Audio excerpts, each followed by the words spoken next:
Welcome to the 5th generation Kia Sportage here in Ireland. I'm checking it out as the first deliveries of the car have finally arrived. I was actually meant to see this car in Munich at the end of 2021, but let's not go into it. What does the 5th generation Sportage have that's different from previous versions? Well, let's have a look. Let's see what the car is like. And welcome if it's your first time on the channel. If you haven't hit subscribe yet, it might be a good time to think about it. And thank you if you've been here for lots of it. Anyway, this is a GT line version of it. It's very bright orange, as you can see. We still have a tiger nose across the front, new Kia badging. Also here, the daytime running lights sweep into the lovely angles of the car. And if you get it in a brighter colour, there's no doubt you'll benefit from extra bits of chrome and just glossness going on over the front of the car. So it pops as a crossover should in this day and age, because this car is in a very crowded space. It has to compete with its cousin, the Tucson from Hyundai, the all-new Qashqai, and many others. You can find reviews of all those cars elsewhere here on the channel also. Those running lights are actually called boomerang daytime running lights, in case you're in any doubt. What does the GT line get as alloy wheels go? Well, 19-inch alloys, bits of diamond cut and bits of black also on the side. You'll get your blacked out roof rails and wing mirrors and this nice little side skirt in black that also breaks up the side of the car. K2 to K4 model and then a GT line are the three different trim options. Well, actually four if you include K3 as well.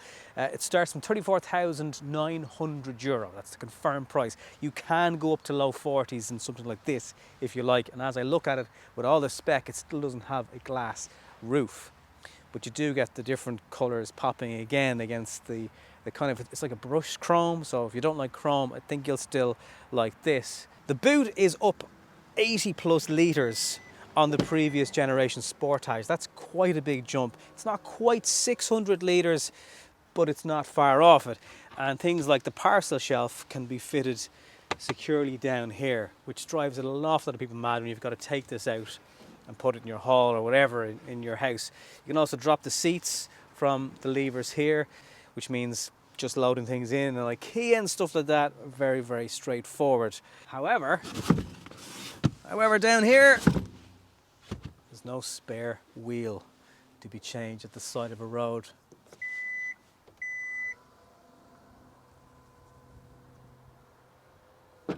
Not unlike the EV6 back, except it doesn't fully light up. Got to get the electric car for that, but I do love the angles of the lights. Again, more of the colours are broken up here, and again, new Kia badging with Sportage and GT line, although you'll also get HEV if you go for some of the mild hybrids. This is a diesel, by the way. You've got 1.6 diesel, 1.6 petrol, HEV, which we'll chat about in a couple of weeks on the channel, and there's also a plug-in hybrid version coming later on in the year. I do find that you really have to slam those doors shut to get them to actually close. A few times now I've tried it and it's half closed.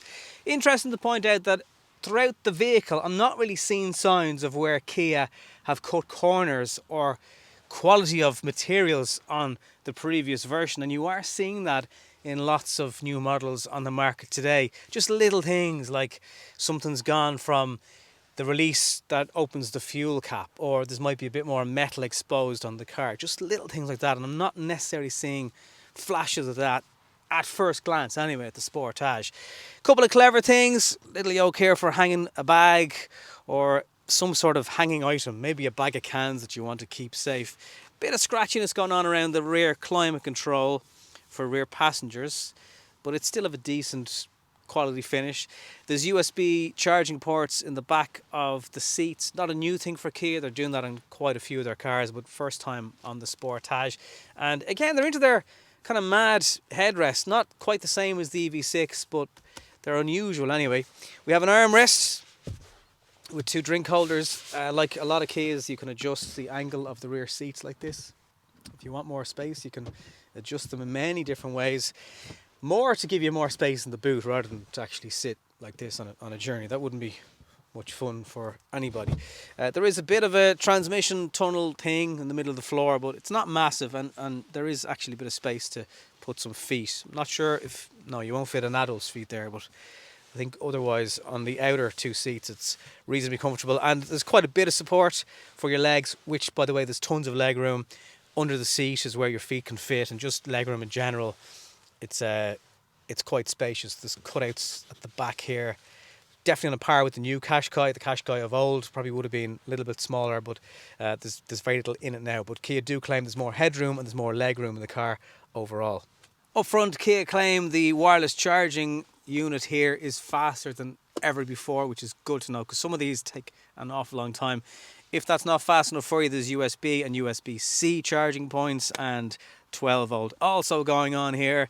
All the shortcut buttons to a lot of your day-to-day things like your camera, your drive mode and your parking sensors are all down here.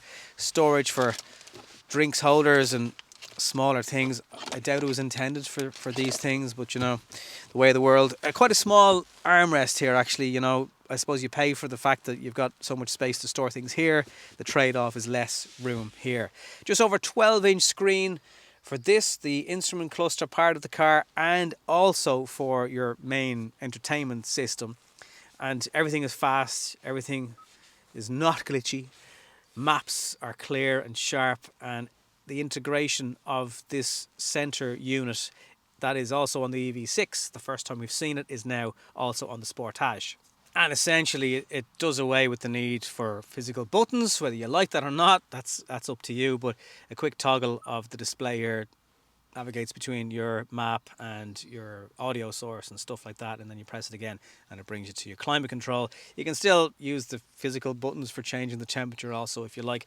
Quality of everything. Steering wheel is nice. A little bit of cheapness going on maybe in just the center part of the plastic of the steering wheel. Again, I'm just comparing it to the EV6 that just feels a bit more polished and stuff, but there's nice touches still on the GT line steering wheel, and plenty of physical buttons if you like your heated seats and heated steering wheel, and air cooled seats, which you'll get on a GT line version of the car.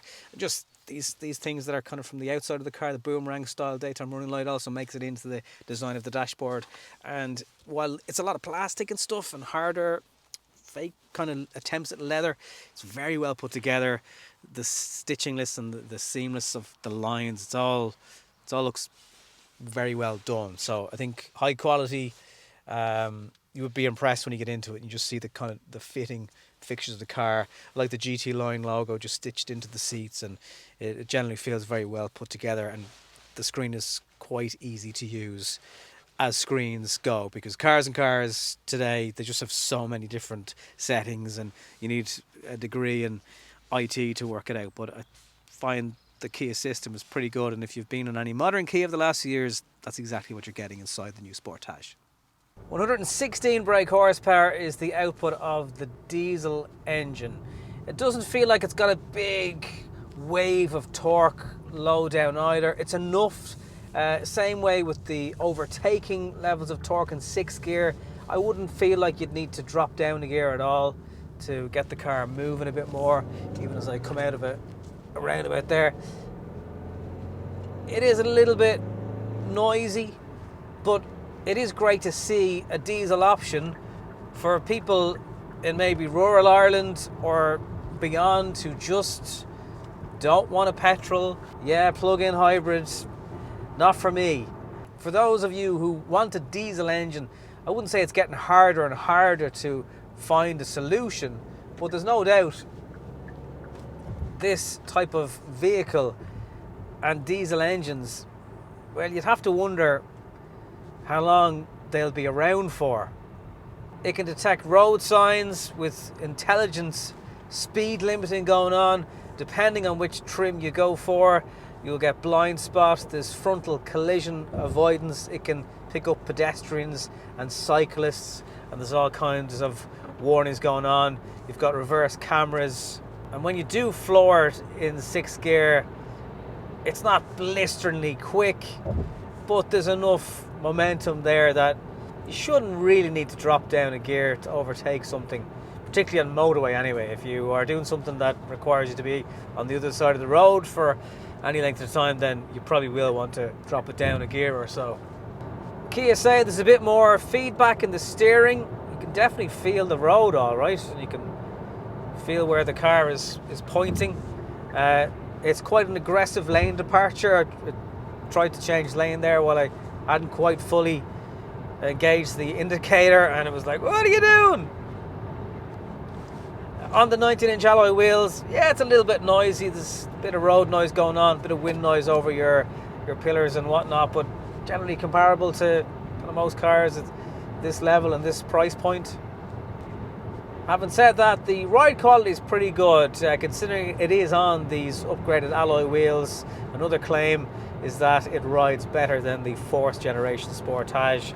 And while there was really nothing wrong with that car, that's kind of a theme throughout this. You know, if you're watching this and you just bought a 4th generation Sportage, don't feel like you've massively missed the boat. It's nice having the newer model, of course it is, but the 4th generation was pretty good, and especially the most recent facelift version of it.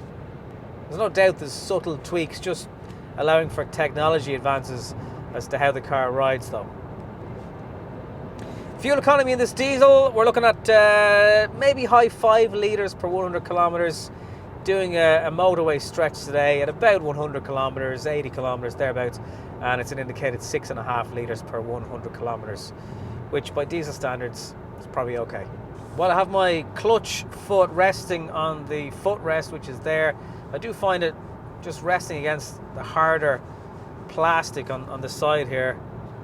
I mean, maybe a cushion is asking for a bit too much, but I just find my leg is quite forcefully resting against there because there's nowhere else for it to go. But apart from that, I do find the driving position good, not sitting massively high, although there is good adjustment if that's the kind of thing that you're into. And I like the way you've got a nice clear view of your instruments, and there's decent adjustment going on in the steering wheel also. So I think no matter what size or height you are, you should be able to find a driving position that is comfortable in this new Sportage. Handling on it is definitely sharper, and you can feel it has quite a rigid body. Body roll is quite at a minimum, even at this 100 and odd kilometre per hour speed. Any adjustments to the car,